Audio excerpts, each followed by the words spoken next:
Good morning, guys. How are we doing?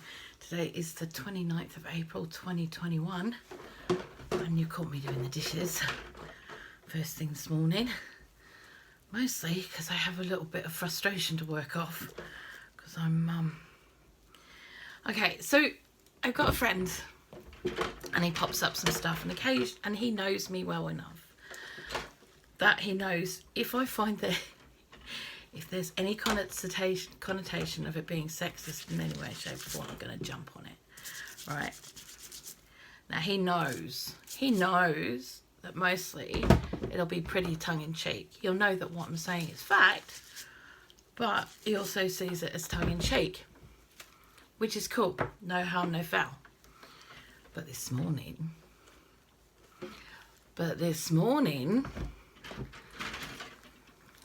some fella decided to jump on and go, I'm sick and tired of all women blaming all men for this. You have personal choice. I hadn't had me brew yet.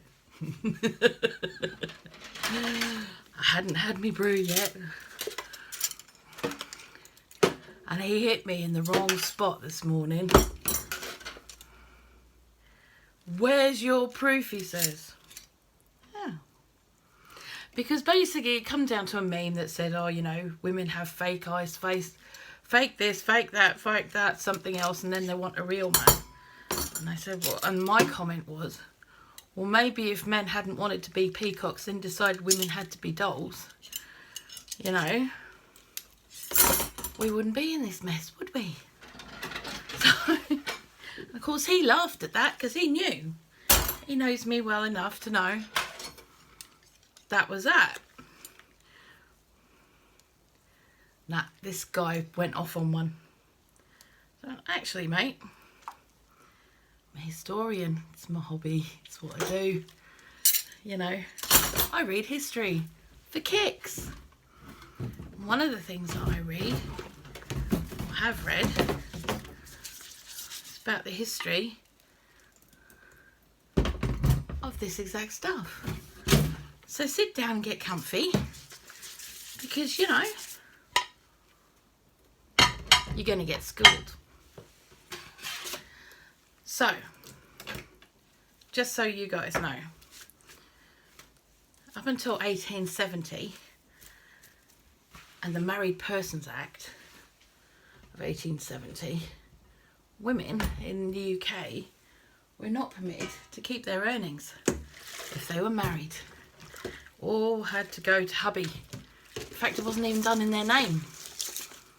It was all done in the husband's name. And it wasn't until 1966, which isn't that bloody long ago. It's a little bit older than me, but it's only about 50 years ago, that women were allowed to register companies on Companies House. So, what does that tell you? Well, number one, women weren't in charge of the businesses. They weren't. And those that were. The reason of this is because women had one purpose. Well, they had two. Look pretty, look after the hearth and home, have kids. So that's three. There you go. There's our purpose in life. That was our purpose. So when you get to a fella who says, you know, you've got a choice, it's like, oh really? Okay, let me see. See, when my kids were there, I'm going to tell you, I know this is out of context in a minute, but when I first had kids, I banned all fashion magazines and anything that didn't have a proper purpose, as in something to learn from, was removed from the house. They weren't allowed in. So if they had a hobby, I'd buy everything you could possibly get to get on it. If that's what they wanted to do, that's what they learnt. But there was no magazines telling them what they had to wear, how they had to wear it, and how they had to behave. Because my kids had the morals, and they were taught to be you know, care about their insides more than their outsides. So, this guy, he did get on my tit. And there was a little bit that I didn't put on because out of respect for my other friend, whose page it was, I didn't want to, oh, sorry. Didn't really want to go off on one too much. But here's the thing. First reported use of makeup is in ancient Egypt. Men and women wore it. Yeah, they did. But it wasn't everyone. It was the pharaohs. And they wore kohl, which is basically charcoal, under their eyes. Scooch forward a bit. You've got Queen Elizabeth I putting lead on her face so that she looks pale. So she looks like a doll. It looks fragile. Portrays the fragility of women, which pissed me off, not gonna lie. But women back in the 1600s, that's what they did. They covered their faces. Those who could afford to covered their faces in lead paint to show that they were fragile. They weren't that fragile, they were burning holes in their faces. Ridiculous practice. Jump forward to the 1700s, or see, well, no, it's kind of there. Almost there. And you got Versailles. The building of Versailles in the late 1600s, early 1700s, or around about then. And then you've got fellas doing everything they possibly can to look the part, because in Versailles you were not allowed to be ugly. It was just not allowed. So, you know, military men or people of standing, definitely men of standing, when they were starting to get that middle-age spread, they'd wear a girdle. And from there, that's where the corset came from. Designed by men. To hide their beer guts. Let's be fair.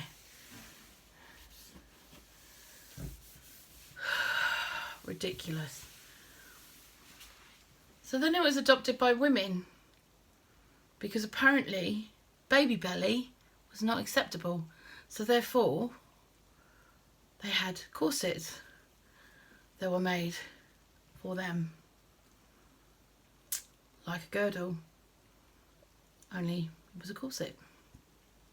Whalebone, yeah, doesn't tend to bend so well. Lots of deaths caused by them, can I just say? Not the male version, the female version. Skip forward a few years. I'm going to skip forward a few years, and the establishment of the newsletter from fashion houses and such like. Women's primping became big business, especially after the Second World War. Bigger after the Second World War, can I just say? Which is where you started getting more women's magazines, was in that time. Victorian times stuff. Back around then. And they discovered you'd have to give a reason for a woman to buy something. Men just buy stuff because that's what they need to get at the time. Women are pretty much the same, but you have to talk them into it. Hence marketing. Marketing managers were hired by all companies to write their newsletters, which then turned into which were basically big advertisements for their stuff. So then you've got the catalogue that went along with it. It's a bottle, okay? The potions bottle. It's not what you think it is. Stop it.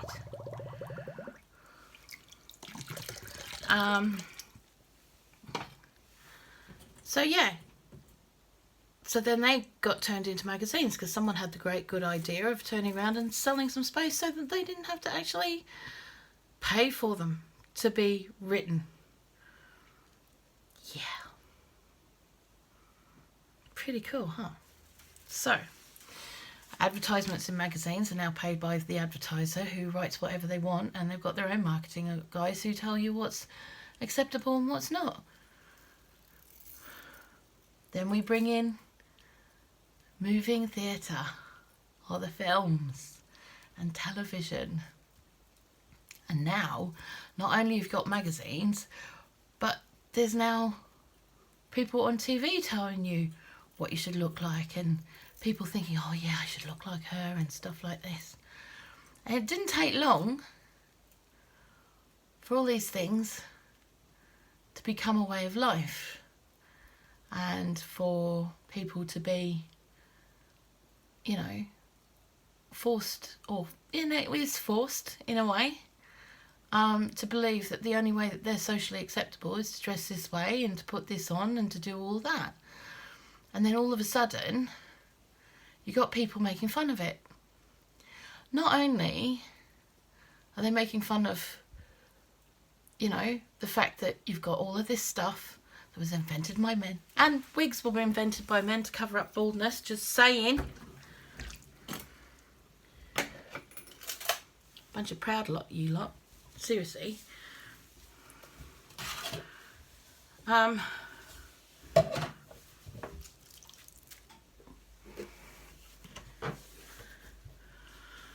Yeah. So, anyone who tells you that the fashion industry was not invented by men for men is lying. They haven't done the research. Just check it out. It's not that hard. It really, really isn't. I'm going to go have my brew now. I seem to have worked all that off. And I will see you guys later on. I am working on a couple of things. I really ballsed up a recipe yesterday, so I've got to go and do some more stuff, which is really annoying for me. I hate wasting ingredients, and it was a waste. It was that awful, it was a waste. So you have to go and do the things. I will see you guys later. Whatever you're doing today, have a really, really good one.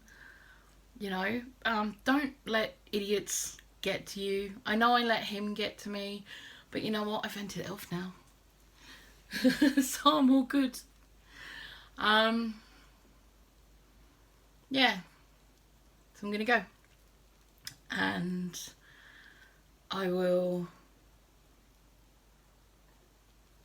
see you guys later on. Have a really, really good one. Enjoy your day. We've got a bit of sunshine poking through, so I might get out in the garden today. Woo-hoo. And I will see you later. Bye-bye.